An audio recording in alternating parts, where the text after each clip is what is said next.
Shania Brooks adjusted the badge on her chest and took a deep breath as she prepared for another 12-hour shift at St. David's Hospital in East Austin.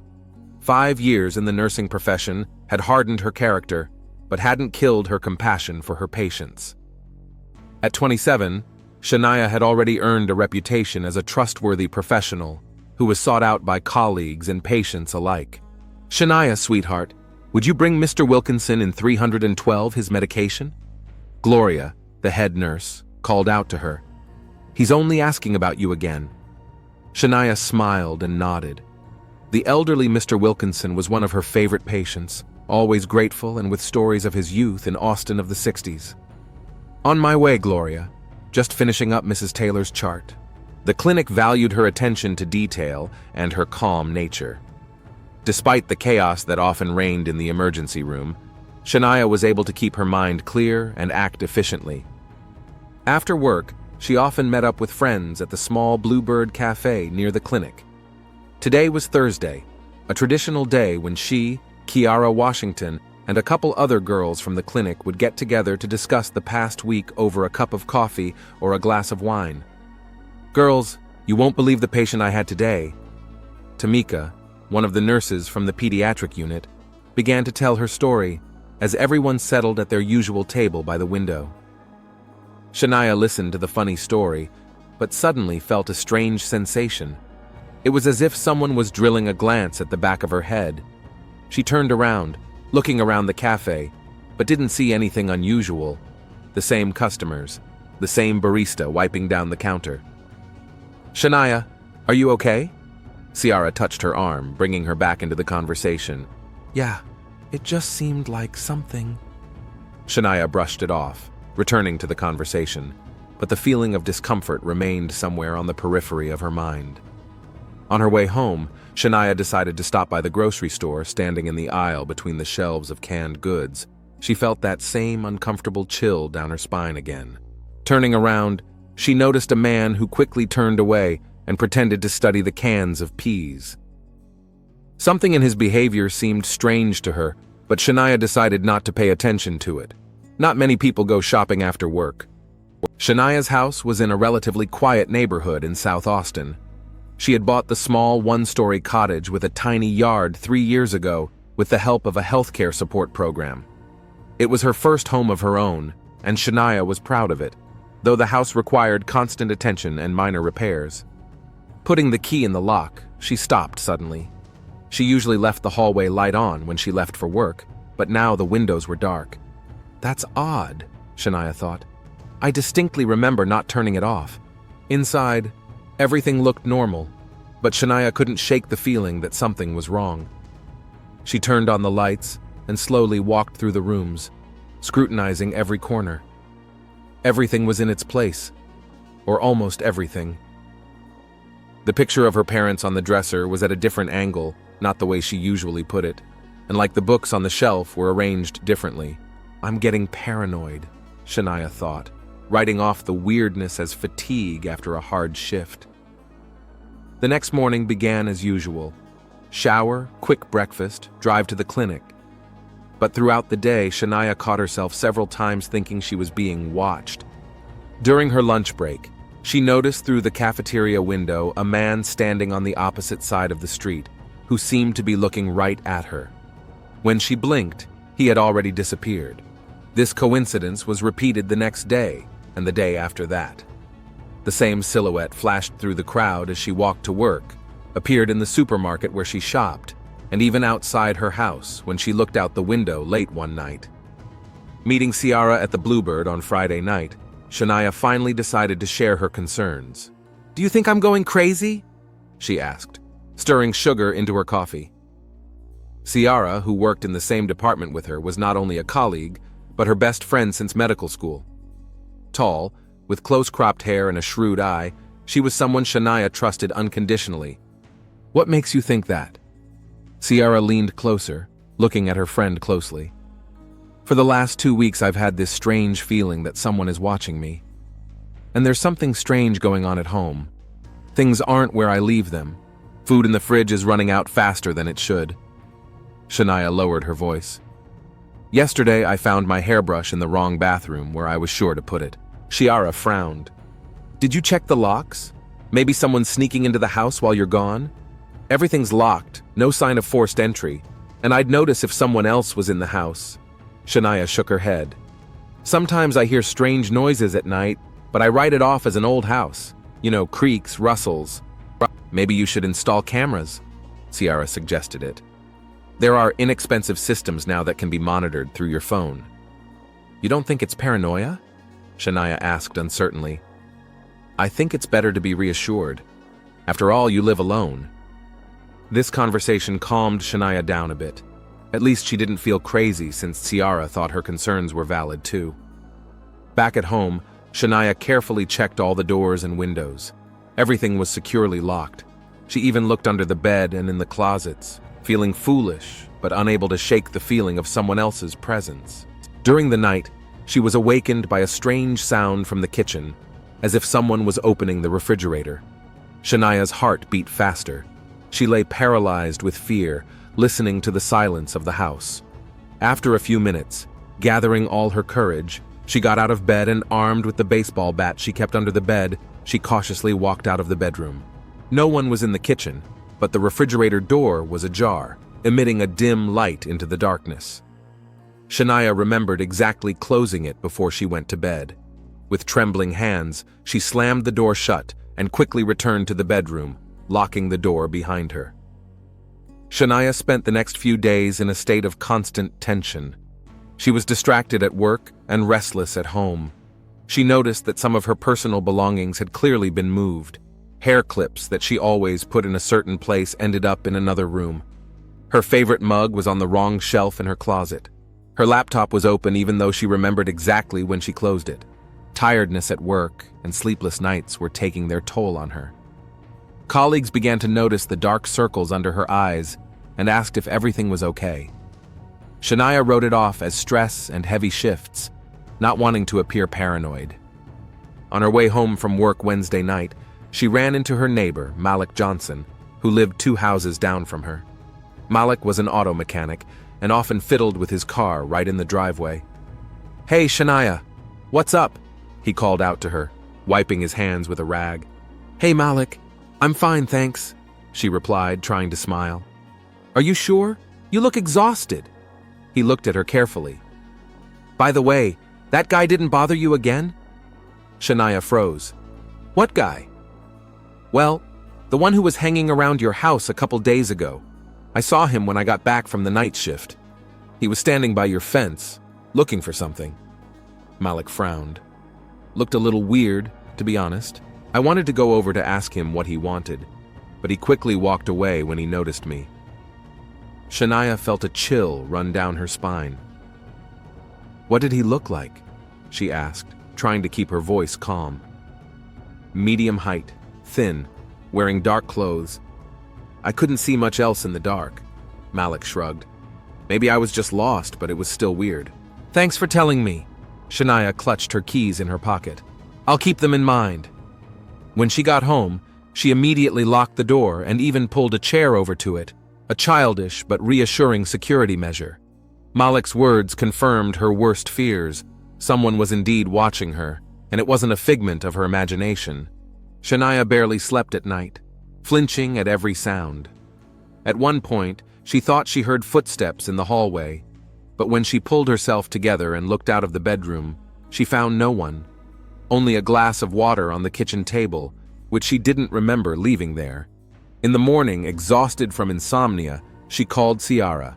"I'm buying the cameras today," she said firmly as soon as her friend answered.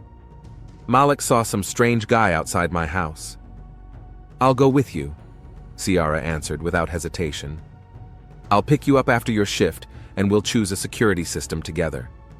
All day at work, Shania couldn't shake the thought that her home, her privacy, had been violated. Who was this man? Why had he chosen her? And more importantly, how far was he willing to go? It had been a week since Shania and Ciara had installed the security cameras. The small devices had been placed at strategic points in the house, in the living room, aimed at the front door, in the kitchen, covering the entire perimeter, and in the hallway leading to the bedroom. An app on her phone allowed Shania to check what was going on in her home at any time, but so far the cameras hadn't picked up anything unusual. However, the weirdness continued and became more and more apparent. On Monday morning, Shania discovered that the bag of cereal she had bought just yesterday was already half empty. On Tuesday, a package of cheese that she remembered exactly what was in the refrigerator was missing. On Wednesday, she discovered that her favorite soap was almost out, even though she bought a new bar just a week ago. "Maybe you just don't remember how much you used," Ciara suggested when Shania told her about it during her lunch break at the clinic. "Ciara, I know how much I eat and how much soap I use." Shania spoke softly so her colleagues at the neighboring tables wouldn't hear. "And I certainly don't eat half a bag of cereal in one day." Ciara frowned. "The cameras aren't showing anything? Nothing out of the ordinary. But what if—" Shania hesitated. "What if he knows where they're installed and he's avoiding them?" "It sounds too complicated." Ciara shook her head, but the uncertainty in her voice made it clear that it wasn't an unlikely possibility. That evening, Shania returned home after a 12-hour shift. Fatigue was weighing on her shoulders, but she still checked every room thoroughly before allowing herself to relax. Everything looked normal until she walked into the bathroom and discovered that the towel she always hung on a certain hook was on a different one, and it was damp. Shania froze, her heart pounding frantically in her chest. She hadn't used that towel this morning, so someone had been in her house while she was at work. Someone had used her bathroom. With trembling hands, she pulled out her cell phone and checked the security footage. Nothing. Not a single movement all day. But the damp towel couldn't lie. That night, Shania couldn't sleep. She sat on the bed, listening to every sound in the house. At one point, she thought she heard quiet footsteps somewhere in the back of the house. But when she gathered her wits and went out to check, she found no one. In the morning, exhausted from sleeplessness, she called Ciara. "I can't live like this anymore." Her voice shook. "Someone used my towel yesterday. Someone was in my house while I was gone." "Shania, this is serious." Ciara's voice sounded worried. "You need to call the police." "And tell them what? That my towel is hanging on the wrong hook?" Shania grinned bitterly. "I have no proof. The cameras don't show anything." "Then we need better cameras. The ones we bought are pretty basic. Maybe he found blind spots." After that conversation, Shania decided to take action. She took time off work and headed to an electronics store to buy a more advanced security system. The sales assistant, a young guy with smart eyes, listened carefully to her requirements. "You need cameras with motion sensors and night vision," he said, pointing to a stand with various models. "These can be connected to your smartphone and you can get notifications when motion is detected." Shania had chosen the most advanced system, despite the high price tag. Her security was worth the money. "Would you like our specialists to install them?" the salesman asked. "We can send a technician today." "Yes, please," Shania replied with relief. 3 hours later, a technician from the store rang her doorbell. A tall, middle-aged man with professional tools methodically walked around the house, installing cameras in places he said would provide maximum coverage. "Have you lived here long?" he asked, attaching one of the cameras to the ceiling in the hallway. "About 3 years," Shania replied. "Nice neighborhood, quiet," the technician nodded. "By the way, has this house had any electrical work done recently? I noticed some unusual wiring." Shania frowned. "Nothing major. Just replaced the outlets in the bedroom a year ago. And even before that, when I first moved in, there was a complete wiring inspection. The company. I think it was Breeze Electric or something." "Oh, I know them," the technician nodded. "They're not bad guys, although sometimes you have to redo things afterward. There was a guy who worked for them, Darius, I think. Strange guy, but he knew his way around an electrical system." Something about the way he said that name made Shania tense up. "Darius?" she asked. "Yeah, skinny, quiet. We crossed paths a couple times at the facilities. I haven't seen him in a while, though, so maybe he's not working there anymore."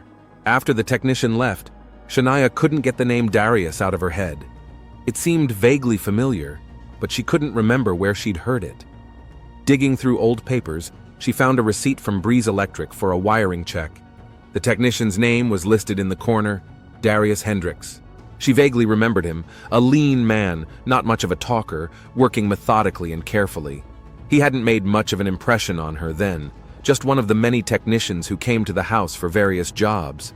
But what if he was the one who'd been following her? What if he had somehow gained access to her house during those jobs? The thought was so disturbing that Shania decided to check it out. She found Breeze Electric's website and looked at the Our Team section. Darius Hendricks wasn't there. She called the company and, identifying herself as a potential customer, asked if they employed an electrician named Darius. "Darius Hendricks?" the receptionist interjected. "No, he quit about 2 years ago. May I ask why you're asking?" "He did some work for a friend of mine and she was pleased," Shania lied. "I wanted to ask him." "I understand. Unfortunately, I can't help you.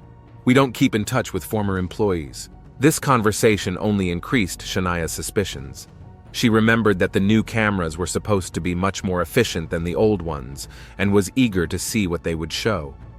That evening, while checking the settings of the new security system, she received a notification of movement in the living room. Her heart jumped when she opened the app and saw her cat Onyx, who she had picked up on the street 6 months ago. She exhaled a sigh of relief. Of course, the cat had to set the system to not react to animals. But even with all her tiredness, that night Shania couldn't sleep. She lay in bed, staring at the ceiling and thinking about Darius Hendricks. Who was he? Why had he quit the company? And most importantly, was he the one who had broken into her house? At the same time, in a small apartment on the other side of Austin, Darius Hendricks sat in front of a computer monitor, looking at pictures of Shania. Shots taken from a distance, of Shania leaving the clinic, Shania with her friends at a coffee shop, Shania at the supermarket. His obsession started 3 years ago, the very day he came to check the wiring in her new house. She'd been so nice to him then, offering coffee, asking how the job was going. No one had ever shown him that kind of involvement before. For Darius, growing up in a dysfunctional family where care and attention were rare, that simple gesture seemed like something special. After that day, he began to follow her. At first, it was chance encounters. He coincided with her at the supermarket or gas station. Then he started to wait for her outside the clinic, watching her from afar. His fascination turned into an obsession when he started taking pictures of her and collecting information: where he worked, who he was friends with, what places he visited. But the real coup de grace came a year ago when Darius lost his job. Without a steady income, and with a growing obsession, he began to spend more and more time following Shania. And that's when he got an idea so crazy and yet brilliant that he couldn't believe he hadn't thought of it sooner.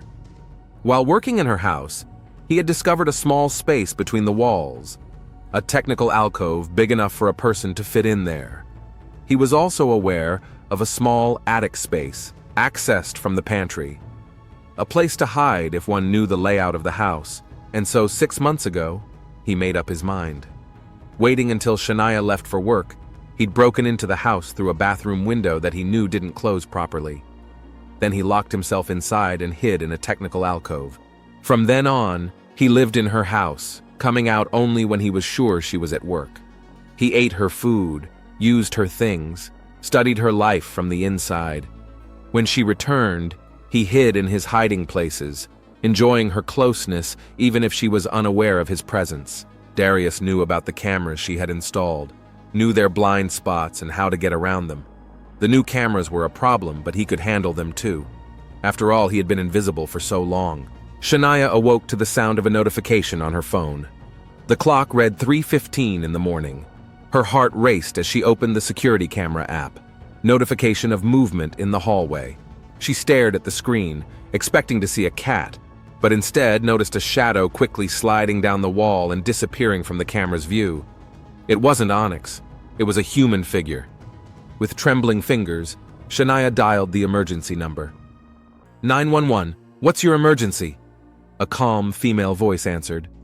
There's someone in my house, Shania whispered, afraid of being overheard. I just saw him on the security camera. What's your address? Shania gave the address and added, Please hurry, I'm the only one home. Stay on the line. A patrol car is on its way to your place. Can you safely leave the house? Yeah. I don't know where he is right now. Shania looked around her bedroom. The door was locked, but that seemed like a weak defense. I'm afraid to leave the room. Then stay where you are. Barricade the door if you can. The officers will be with you in a few minutes. Shania pushed the dresser against the door and climbed back into bed, keeping her eyes on the camera app. There was no further movement.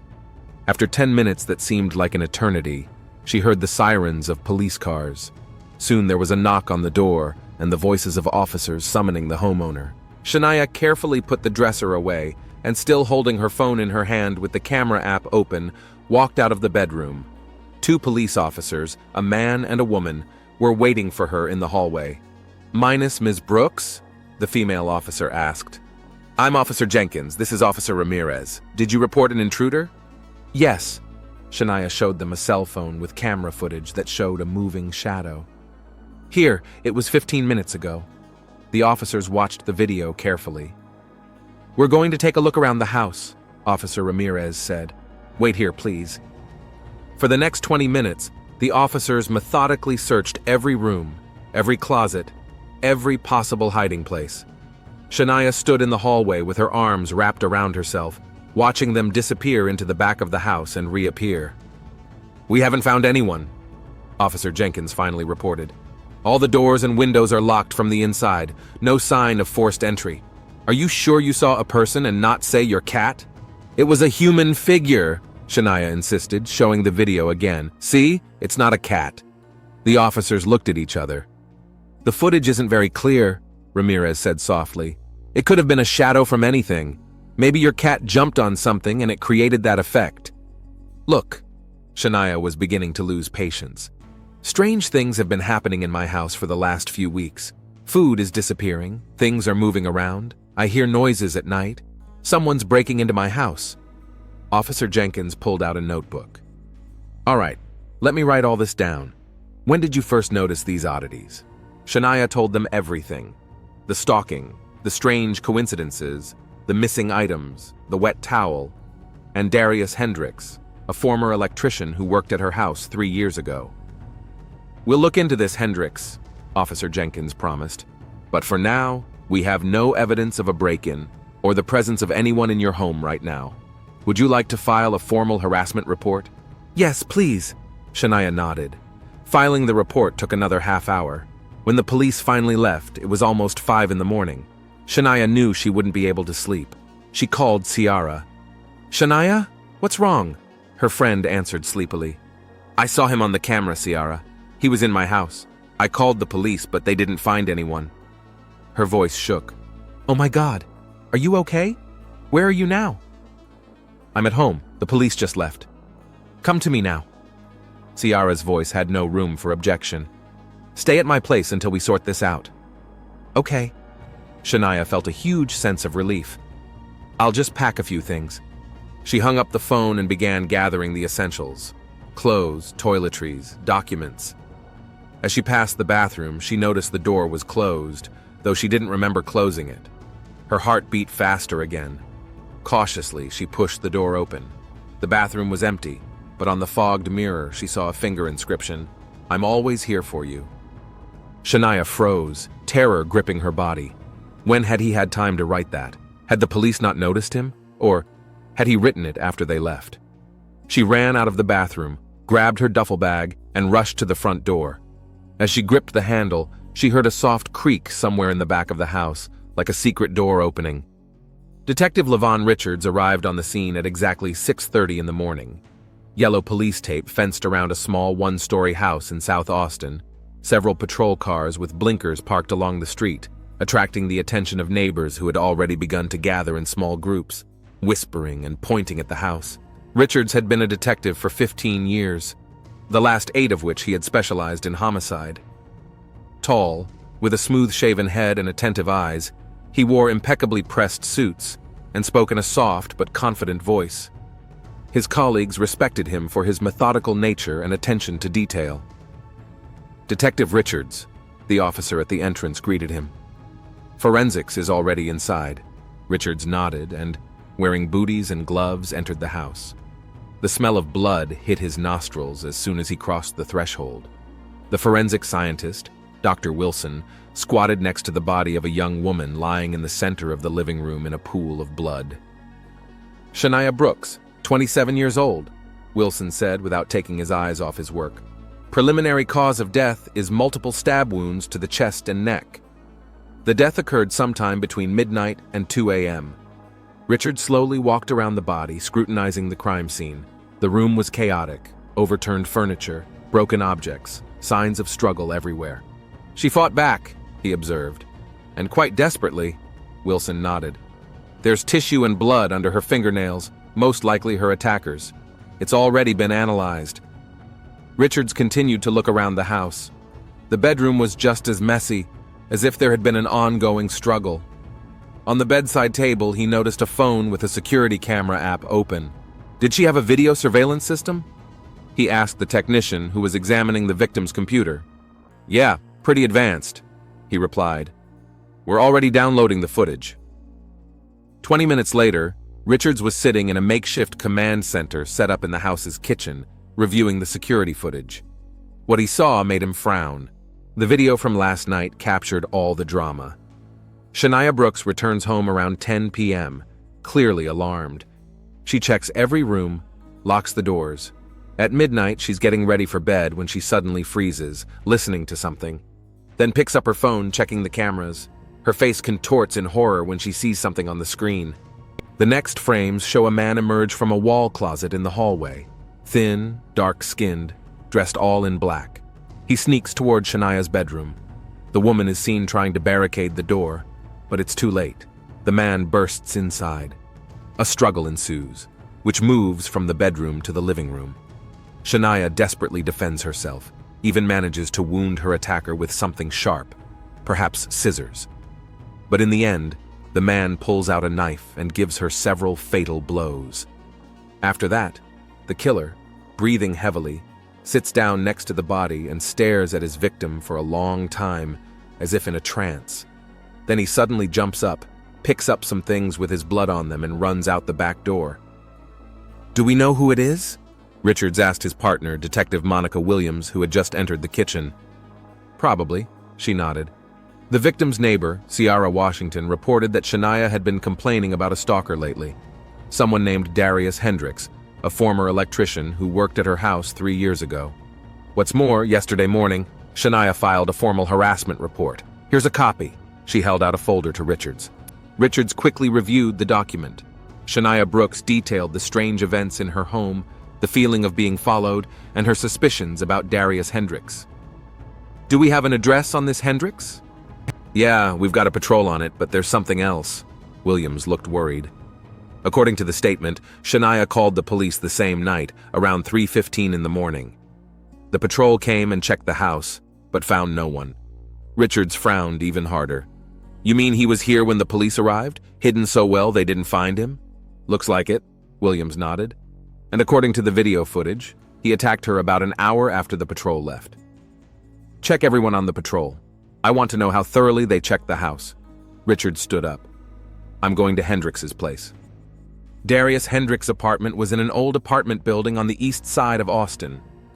When Richards got there, the patrolman had already broken down the door, but Hendricks wasn't inside. What they found in the apartment made even a seasoned detective cringe. All the walls were hung with photos of Shania Brooks, hundreds of pictures taken from different distances, in different places, at different times of day. Shania leaving the clinic, Shania with friends at a coffee shop, Shania at the supermarket, Shania through her bedroom window. On the desk were diaries, dozens of notebooks filled with small handwriting. Richards opened one at random and read, Day 576. Today she smiled at me in the supermarket. She didn't realize she was smiling at me, but it was beautiful. I followed her home and watched her make dinner. She likes to listen to jazz while she cooks. Richards leafed through the diaries, and a picture of a 3-year obsession unfolded before him, growing more disturbing with time. Day 819. Today I entered her house for the first time while she was at work, touched her things, lay on her bed. Her scent is with me now. Day 940. I can't stand the separation any longer. I have found a way to stay with her always. There's a space between the walls and the hallway big enough for me. And the attic, no one looks in the attic. I'll be by her side every minute. The last entry was dated yesterday afternoon. She knows. She called the police. They haven't found me, but she knows. I can't lose her. We have to be together, forever. Richards closed the journal and turned to his partner. Put out an APB on him, immediately. This guy is completely broken. Already done, Williams nodded. One more thing. They found bloody clothes and a first aid kit in the bathroom. He was injured in the attack, but he didn't go to the hospital. So he's still bleeding out somewhere out there, Richards thought. Let's go back to the victim's house. I need to take another look at him. Back at the crime scene, Richards began methodically exploring every inch of the house, paying particular attention to the wall closets and attic that Hendricks had written about in his journals. In the hallway closet from which the killer emerged on the video, Richards discovered a secret door cleverly disguised as a back wall. It led into a narrow space between the walls of the house, large enough for a person to be crouched there. "My God," Williams whispered, peering inside. "He really did live here."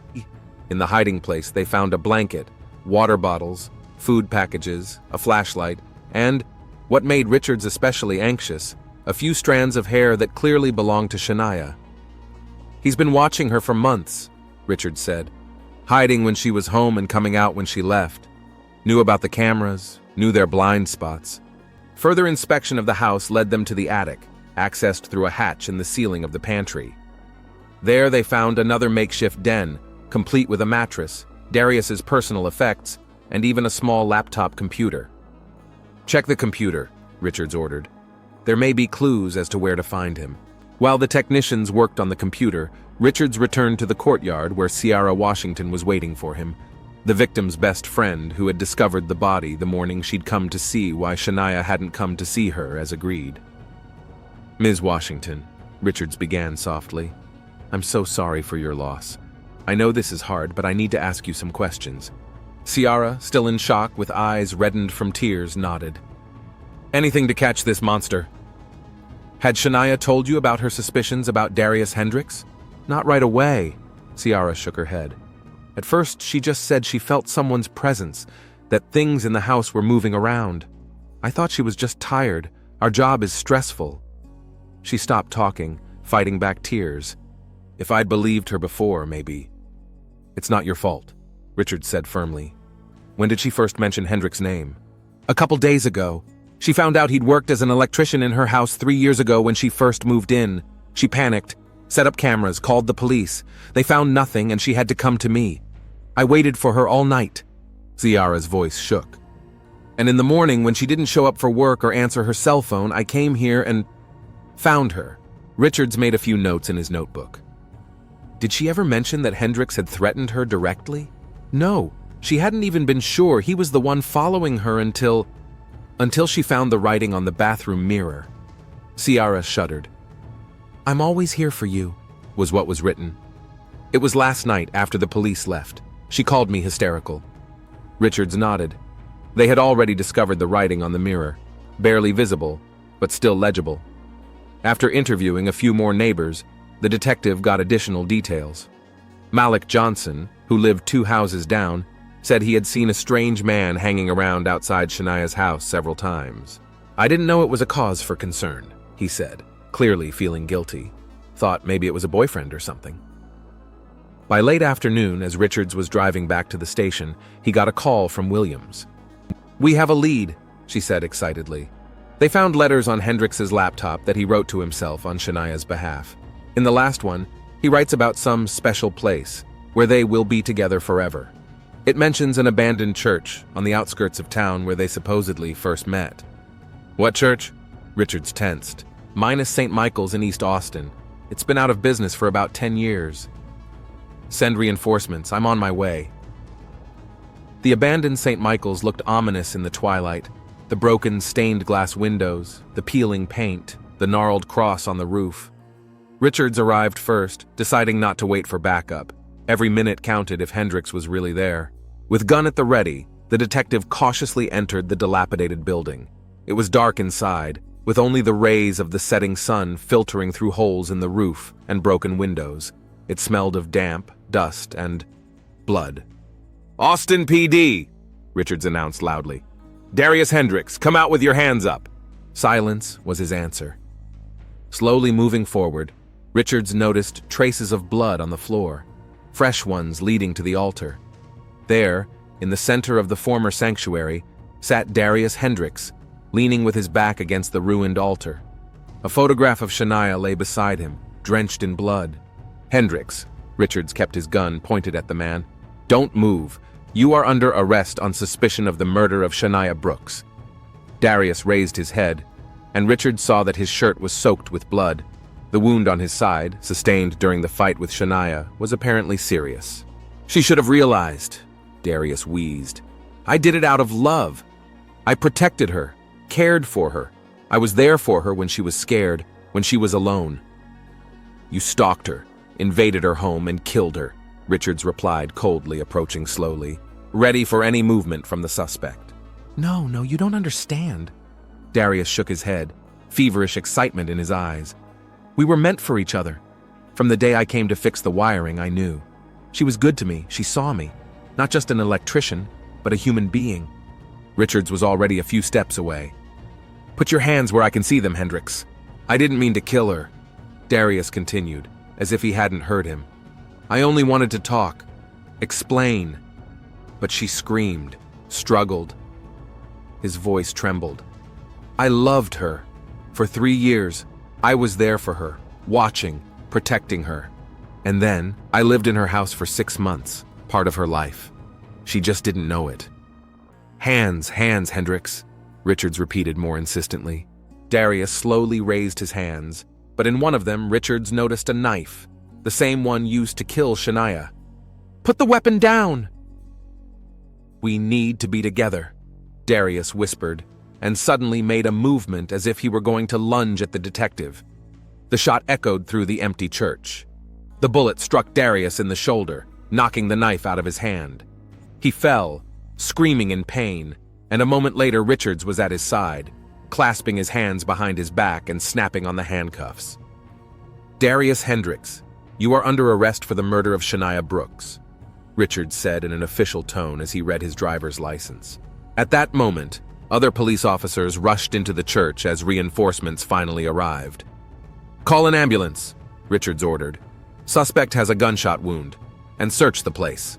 While the paramedics tended to Darius, Richards looked around the altar. What he found was both creepy and sad, a makeshift shrine dedicated to Shania. Dozens of candles, photographs, personal items stolen from her home, a comb, a hair clip, even her underwear, and diaries, more diaries filled with delusional fantasies about their life together. The next day, sitting in his office at the police station, Richards was finishing up a case report. Darius Hendricks was in custody at the hospital, charged with first-degree murder, stalking, and trespassing. A psychiatric evaluation had already diagnosed him with erotomania, a rare mental disorder in which a person is convinced that another person, usually of higher social status, is in love with him. Richards leaned back in his chair, feeling heavy with the realization of what had happened. Shania Brooks, a young nurse with a bright future, had fallen victim to the obsession of a man she barely knew. For 3 years, he watched her every move, and for the last 6 months, he literally lived within the walls of her home, watching her, touching her things, violating her personal space in the most horrifying way. And worst of all, the system failed to protect her. Even when she'd gone to the police, even when patrol had come that fateful night, they hadn't been able to find Hendricks hiding in the hiding place he'd created himself. Richards closed the case file. Shania Brooks was the victim of an obsession that turned into a waking nightmare. Darius Hendricks would spend the rest of his life behind bars, but that wouldn't bring Shania back, wouldn't fix the systemic problem, wouldn't prevent similar tragedies in the future. The phone rang in his pocket. A new case demanded his attention. Detective Levon Richards took a deep breath, gathered up his papers, and left the office.